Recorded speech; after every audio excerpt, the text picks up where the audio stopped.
এরপরে বিভিন্ন কারণে শুল্ক যাতে আমাদের উপরে খরচ নেমে আসে, অভিযানের পর অভিযান। তো সেই ব্যাপারে আমরা বলেছি যে ওয়ান স্টপ সার্ভিস যদি না দেওয়া হয় আমাদের এই ব্যবসা আসলে আমাদেরকে টেনে ধরে রাখা। এখন আমরা আসছি 5 নম্বরে, সারা দেশে যে স্ট্রিট ফুড আপনারা দেখবেন যে 70% ছোট রেস্তোরাঁ এবং স্ট্রিট ফুড তাদের কোনো কমপ্লায়েন্স নাই, কোনো লাইসেন্স নাই, কিচ্ছু নাই, তারা ডিলার্সে ব্যবসা করতেছে। এই এখন আপনি দেখবেন যে 300 ফিটের হাজার হাজার রেস্তোরাঁ, তাদের কোনো নিবন্ধন নাই। সারা বাংলাদেশে ভুইফোরের মতো যে রেস্তোরাঁগুলো তৈরি হয়েছে তারা কোনো কমপ্লায়েন্স মানে না, কোনো অনুমোদন নাই, কিচ্ছু নাই, তাদের ব্যবসা হচ্ছে। অথচ আমরা যারা রেস্তোরাঁ ব্যবসায়ী আছি, কমার্শিয়াল গ্যাস বিল, কমার্শিয়াল পানি বিল, কমার্শিয়াল ইলেকট্রিক বিল, কমার্শিয়াল ভাড়া, আমাদের একটা কমপ্লেক্স মিনিমাম মানতে হয়। যেখানে আমরা ধরেন এই এমপ্লয়ীদেরকে আমাদেরকে বিভিন্নভাবে এমপ্লয়ীদেরকে আমাদের কমপ্লেক্স মেনে ব্যবসা করতে হয়। আমাদের উপরে সব খরচ, লাইসেন্স দিবে না, হয়রানি, অভিযান, সমস্ত কিছু আমাদের উপরে। এই যে 70% যে ভাসমান, আইসিটি গবেষণায় 73% রোগ ছড়ায় স্ট্রিট ফুড থেকে, সেখানে কোনো অভিযান আজ পর্যন্ত আমরা দেখি নাই।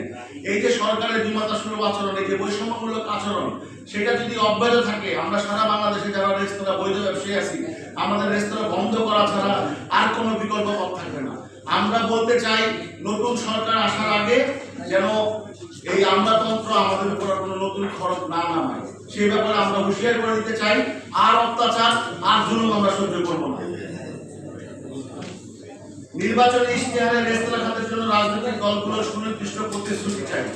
আপনারা জানেন আগামী 12ই ফেব্রুয়ারি জাতীয় নির্বাচন অনুষ্ঠিত হতে যাচ্ছে। এখানে অনেক দল পার্টিসিপেট করছে। আমরা চাই রেস্তোরাঁ মালিক পক্ষ থেকে যে অন্তর্ভুক্তিমূলক ইলেকশন আমরা চাই, যাতে কেউ বাদ না থাকে, তাহলে একটা লেভেল প্লেইং ফিল্ড হবে এবং ভবিষ্যতে আমরা এগিয়ে যেতে পারবো। যদি কাউকে ছাড়া ইলেকশন হয়, সামনে কি পরিস্থিতি হবে আমরা অনুমান করতে পারছি। লাস্ট 1.5 বছরের যে অস্থিরতা, কোভিডের পর আমরা এখন পর্যন্ত ঘুরে দাঁড়াতে পারিনি। আমরা এখন যারা নির্বাচনে অংশগ্রহণ করছে তাদের কাছে অনুরোধ করব, তারা যেন নির্বাচনী ম্যানিফেস্টোতে আমাদের রেস্তোরাঁ খাত নিয়ে কি উন্নয়ন করবে, রেস্তোরাঁ খাতের সমস্যা নিরসনে কি ভূমিকা রাখবে, সেটা স্পষ্ট আমরা নির্বাচনী ম্যানিফেস্টোতে চাই। কারণ আমরা 30 লক্ষ শ্রমিক কর্মচারী, আমাদের 4 লক্ষের উপরে উদ্যোক্তা আছে এবং আমাদের পরিবারে প্রত্যক্ষ পরোক্ষভাবে 2 কোটি মানুষ এটার সাথে যুক্ত আছে। তা আমাদের একটা বড় ভোট, বড় সাপোর্ট এখানে ডিপেন্ড করছে। সুতরাং আমরা প্রত্যেকটা দলের সাথে আশা করি দেখা করবো ভেরি সুন। আমরা চাই ওনারা আমাদের নির্বাচনী ম্যানিফেস্টোয় আমাদেরকে নিয়ে কি করবে সেটা যেন স্পষ্ট করে, এবং আমরা চাই নতুন গভর্নমেন্ট যারা আসবে তারা অবিলম্বে আমাদের সেক্টরকে একটা আন্তর্জাতিক মানসম্পন্ন করার জন্য এবং সবাইকে একই লেভেলে ব্যবসা করার জন্য বাধ্য করবে। কারণ এখানে কোনো বৈষম্য থাকবে না, কেউ ট্যাক্স দিবে কেউ দিবে না, কেউ ভ্যাট দিবে কেউ দিবে না, এইভাবে রাষ্ট্র চলতে পারে না। আপনারা জানেন ট্যাক্স ভ্যাট নিয়ে হয়রানি চলছে। গত বছর আমরা আপনাদের সামনে এসেছিলাম, আমাদের সাথে কথা না বলেই 15% ভ্যাট তারা চাপিয়ে দিয়েছিল। আমাদের আন্দোলনের মুখে তারা 5% করেছে, কিন্তু এর মধ্যে অনেক শুভঙ্করের সাথী আছে। ট্যাক্স প্রদানের ক্ষেত্রে আমাদেরকে টিডিএস এর মাধ্যমে হয়রানি করা হচ্ছে।